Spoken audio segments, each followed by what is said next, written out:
Απολυτήχιον Αγίου Παρθενίου Επισκόπου Λαμψάκου.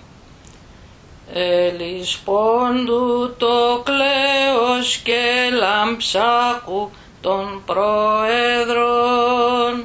Παρθενίων των Μέγαν Ιεράρχην τιμήσομεν.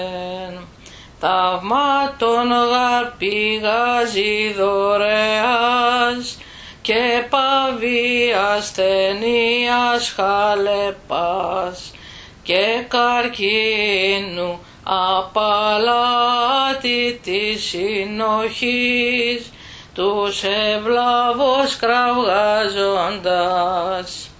Δόξα τόσε δόξας αντιχριστό, δόξα τόσε Στεφανός αντί, δόξα το ενεργούντι διά σου, πάση